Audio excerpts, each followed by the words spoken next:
queste sono le due pietre che si trovavano su ogni cippo. Da una parte il leone di Venezia, quindi che guardava verso nord, pace a te Marco Evangelista mio, con il libro bello aperto, dall'altra invece lo stemma dello Stato Pontificio, con la tiara, le chiavi di San Pietro e il pastorale. Era proprio il confine di due stati, Stato Pontificio, Ducato di Ferrara al di là dello scolo veneto, Repubblica di Venezia al di qua. Repubblica di Venezia che amava sottolineare come un territorio si era donato alla Repubblica, questi erano i termini che usavano, perché c'è un particolare nel leone che cambia posizione. Il particolare in questione, chi è venuto con me in altre occasioni sicuramente lo saprà. Voi probabilmente avrete visto il leone alle volte con la zampa appoggiata sul libro aperto e alle volte sul libro chiuso. Il libro chiuso è quando Venezia era in guerra, pace a te Marco non esiste se Venezia stava combattendo con qualcuno. Il particolare che cambia è, cosa può essere che cambia, che indica se una città è stata conquistata o si è donata volontariamente alla Repubblica di Venezia? Cambia la posizione della coda.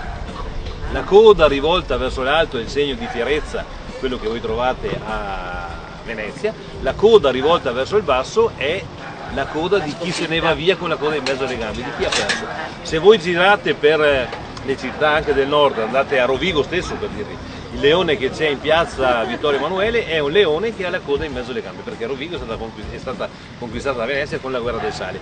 Pordenone, Brescia, altre città in pratica del nord Italia hanno la coda rivolta verso il basso. Il delta del Po non ce l'ha, perché il delta del Po nasce proprio con questa azione fatta dai veneziani, quindi diventa terra sua, diventa una terra che i veneziani strappano al mare e conquistano pian piano. In sella alle bici, adesso partiamo. La strada che faremo, non a caso, è quella che va dritta da questa parte della piazza. Si chiama via Cecco Grotto, non ne abbiamo parlato assolutamente in barca, ma Cecco Grotto è stata una figura significativa nelle operazioni del taglio, era un illuminato di Adria, che perorò la causa del taglio di Portoviro, e celebre, tra l'altro è sullo stemma del comune, del gonfalone comunale di Taglio di Po, con molto animo virit, captus, luce, insomma vide con molto animo anche se era privo della vista, era questo, era cieco della vista, esatto, vide con molto animo. Perfetto, guarda. Grazie Margaretta. Ed era in pratica,